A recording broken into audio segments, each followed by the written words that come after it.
Assalamualaikum warahmatullahi wabarakatuh. Perkenalkan, nama saya Tasya Amanda Putri dengan NPM B1A022382. Tujuan saya membuat video ini untuk menyelesaikan tugas akhir dari mata kuliah bebas hukum pembuktian, yang dimana saya disuruh merangkum 2 bab dari buku yang sudah saya miliki.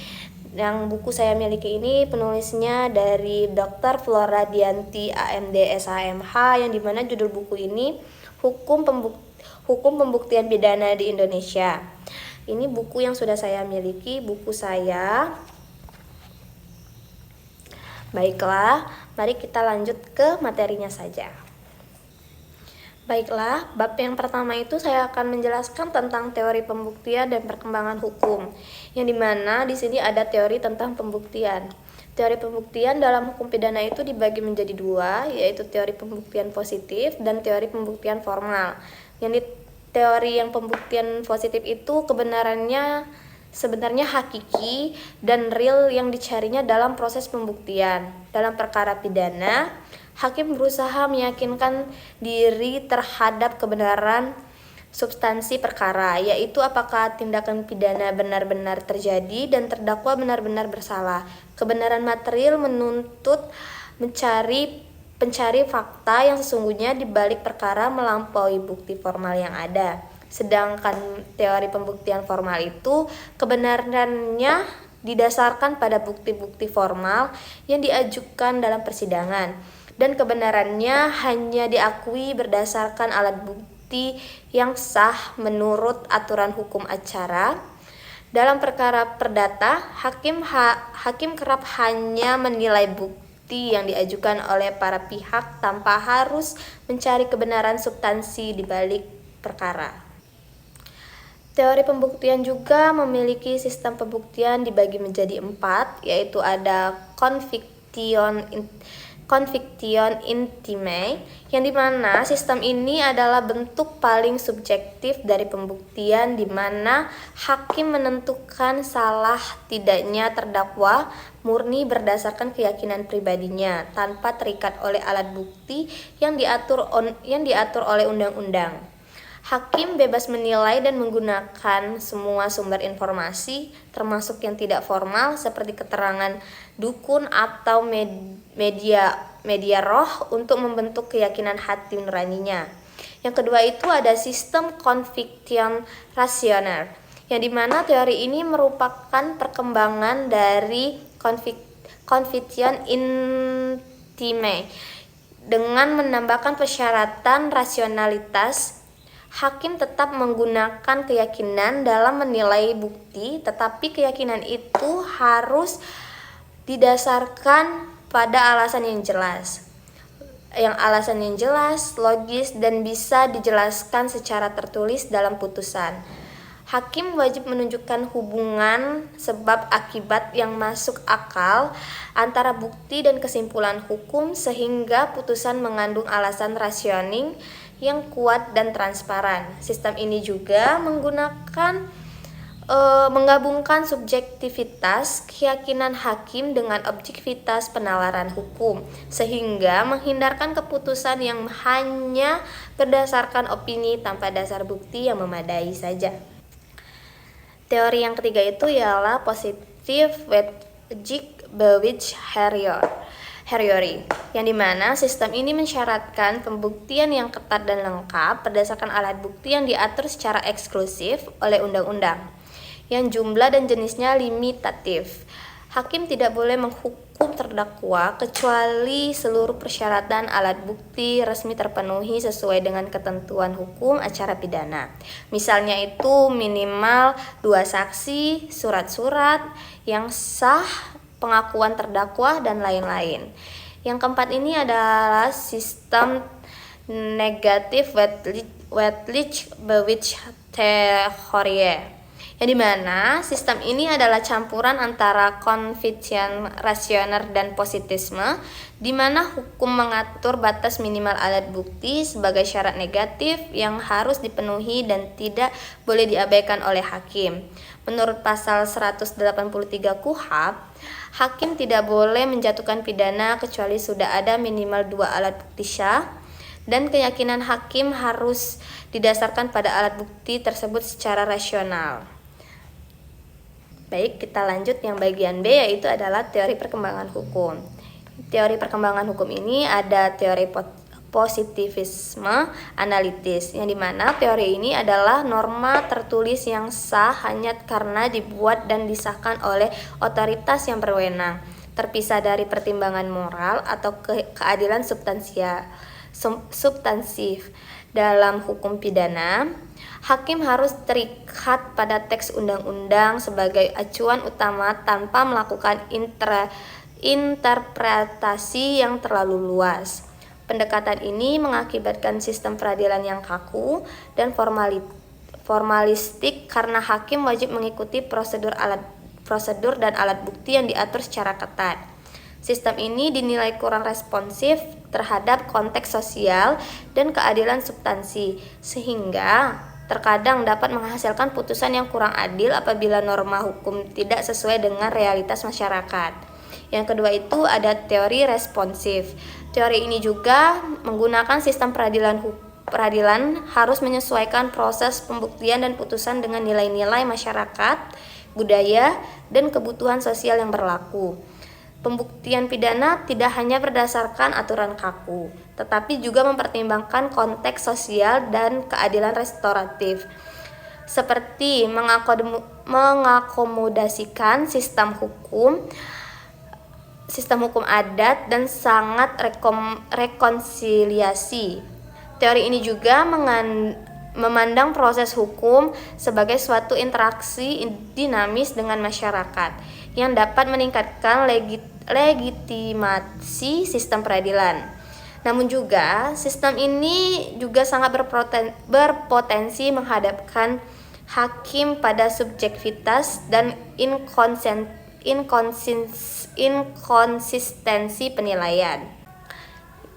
Yang ketiga itu ada teori efisiensi ekonomi. Teori efisiensi ekonomi juga dalam hukum pidana ini mengedepankan prinsip bahwa sistem pembuktian harus dirancang untuk meminimalkan biaya, waktu, tenaga, dan dana dari proses peradilan sambil tetap memaksimalkan efek pencegahan kejahatan dan keadilan.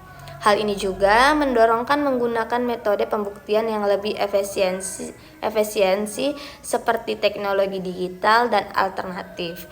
Penyelesaian sengketa mempercepatkan proses serta mengurangi beban sistem peradilan.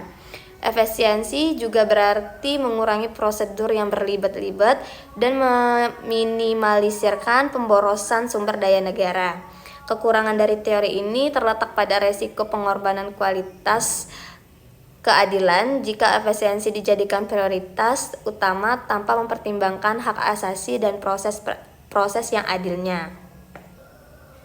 Baiklah, di sini saya akan membahaskan materi dari bab 2, yaitu sistem peradilan pidana Indonesia dan hukum pembuktian di Indonesia. Yang A, ada sistem peradilan pidana. Di sistem peradilan pidana ini mereka menggunakan sistem inquisitoire dan accusatoire, yang dimana sistem inquisitoire mengatur bahwa petugas pengadilan secara normatif harus netral dalam melakukan proses pemeriksaan perkara pidana dan hakim, seperti majelis atau panel hakim, dan memiliki akses penuh ke berkas acara pemeriksaan penyidikan menentukan bersalah atau tidak bersalahnya. Sedangkan sistem accusatoire sebaliknya dimulai dengan penyelidikan polisi yang secara terbuka dan tidak netral, tetapi setidaknya setelah lebih menuntaskan perhatiannya pada tersangka, ditunjukkan untuk mengumpulkan bukti yang akan membuktikan kesalahan tersangka tersebut. Terus di sistem peradilan pidana ini juga ada sistem adversarial dan non-adversarial. Ya, di mana sistem adversarial ini adalah sistem peradilan pidana yang menekankan persaingan antara pihak penuntut dan pembela di pengadilan, di mana hakim berperan sebagai wasit yang netral. Proses ini juga transparan dan terbuka, memungkinkan masing-masing pihak mengajukan bukti dan argumen secara bebas serta pihak pembela mendapatkan kesempatan yang sama untuk membela terdakwanya tersebut. Yang sistem non-adversarial ini menempatkan hakim atau penyidik sebagai pihak aktif yang mengumpulkan dan menilai bukti tanpa persaingan langsung antara jaksa dan pembela. Hakim memegang peranan besar dalam mengungkapkan kebenaran material kasus dan pemeriksaan intensif dan bertanggung jawab atas segala proses pembuktian tersebut. Terus bagian B-nya itu ada sistem peradilan pidana Indonesia. Sistem peradilan pidana di Indonesia ini merupakan suatu rangkaian proses formal yang bertujuan menegakkan hukum dan keadilan dengan cara pemeriksaan dan pembuktian terhadap dugaan tindakan pidana yang terjadi. Sistem ini juga mengatur tata cara bagaimana pembuktian pidana dilakukan, termasuk jenis alat bukti yang sah, peran hakim, jaksa, dan terdakwa dalam mengumpulkan dan penyajian bukti. Peradilan pidana di Indonesia ini juga menggabungkan antara sistem inquisitoire dan acquisitoire, sehingga terdapat mekanisme penyidikan yang aktif oleh penegakan hukum dan proses pengadilan yang memberi ruang pembelaan bagi terdakwanya. Pembuktian ini juga dilakukan berdasarkan alat bukti yang sah sebagaimana yang diatur dalam pasal 184 KUHP yang meliputi keterangan saksi, keterangan ahli, surat petunjuk, dan keterangan terdakwa. Hakim wajib meyakini kesalahan terdakwa dengan minimal 2 alat bukti yang sah, yaitu dalam pasal 183 KUHP. Sistem ini juga berlandasan asas praduga tak bersalah, di mana terdakwa tidak boleh dibebani beban pembuktian yang selalu dianggap tidak bersalah hingga terbukti kesalahannya secara sah dan meyakinkan. Proses peradilan pidana juga mengandung prinsip keadilan dan perlindungan hak asasi manusia, sehingga menuntut transparansi dan keseimbangan dalam proses pembuktian agar tidak terjadi keliruan hukum dan penyalahgunaan kekuasaannya. Bagian C, kita akan membahas tentang hukum pembuktian, yang dimana hukum pembuktian pidana adalah aturan yang mengatur proses pembuktian untuk membuktikan kesalahan terdakwa dalam suatu perkara pidana. Pembuktian dilakukan melalui alat bukti yang sah dan menjadikan dasar hakim untuk menjatuhkan putusan pidana atau membebaskan terdakwa. Asas-asas hukum membuktikan terdiri dari 4, yaitu ada asas praduga tak bersalah, yang dimana asas ini merupakan prinsip fundamental dalam hukum pidana Indonesia yang menyatakan bahwa setiap terdakwa wajib dianggap tidak bersalah sampai terbukti sebaliknya secara sah dan meyakinkan dalam persidangan. Prinsip ini juga menempatkan beban pembuktian pada pihak penuntut umum, sehingga terdakwa dilindungi dan dituduh sepihak tanpa bukti yang kuat. Asas ini juga melindungi hakikat dan martabat terdakwa selama proses hukum berjalan, menjamin keadilan secara mencegah penanganan yang sewenang-wenang oleh aparat penegak hukum. Terus ada juga namanya asas minimum pembuktian, yang dimana asas ini untuk menjatuhkan putusan bersalah, hakim harus menemukan minimal 2 alat bukti yang sah dan memiliki kekuatan pembuktian, serta keyakinan penuh hakim atas kesalahan terdakwa sesuai dengan ketentuan pasal 183 KUHP. Asas minimum pembuktian juga bertujuan untuk menjamin bahwa keputusan pengadilan tidak berdasarkan pada dugaan semata, melainkan pada fakta yang jelas dan meyakinkan berdasarkan bukti yang kuat. Terus ada juga yang bernama asas kebenaran material. Asas ini juga mengharuskan hakim untuk mencari dan menggali fakta-fakta sebenarnya selama persidangan, sehingga putusan yang diberikan mencerminkan keadilan substantif dan bukan sekedar formalitas prosedural. Dalam kerangka ini, hakim tidak hanya menilai bukti secara tekstual, tapi juga menilai kebenaran material yang ada di balik bukti tersebut. Asas ini juga memastikan bahwa putusan pengadilan membenarkan kebenaran dan keadilan dalam setiap perkara pidana. Terus yang terakhir ada asas non-self incrimination, yang dimana asas ini melindungi terdakwa supaya tidak dipaksa untuk memberikan pembuktian atas kesalahannya sendiri. Dalam praktiknya, terdakwa memiliki hak untuk diam dan tidak wajib membuktikan dirinya bersalah, sehingga mencegah paksaan, intimidasi, dan atau penyiksaan selama proses pembuktian. Asas ini juga merupakan manifestasi perlindungan hak asasi manusia dalam proses peradilan pidana, sehingga memastikan keseimbangan antara penegak hukum dan perlindungan hak individu. Terus yang terakhir juga ada tentang teori hukum pembuktian Indonesia menganut teori pembuktian negatif, yang berarti hakim hanya boleh menjatuhkan pidana jika ada minimal 2 alat bukti yang sah dan ia yakin akan kebenaran perkara tersebut. Teori ini juga membatasi hakim agar tidak sembarangan memutus dengan bukti yang kurang memadai, memastikan perlindungan terhadap terdakwa. Hukum pembuktian di Indonesia ini juga merupakan perpaduan sistem inquisitoire dan acquisitoire yang berupaya menyeimbangkan kepentingan pencarian kebenaran dan perlindungan hak terdakwa.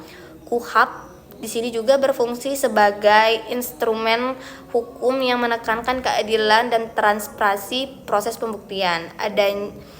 Adanya pergeseran dari sistem lama HRI ke sistem yang lebih berorientasi pada keadilan substantif dan prosedural yang melindungi terdakwa dari kesewenang-wenangan tersebut. Baiklah, itu saja yang bisa saya presentasikan dari materi yang bisa saya rangkum, yang dari buku Ibu Dr. Flora Dianti AMD SHMA yang berjudul tentang hukum pembuktian pidana di Indonesia.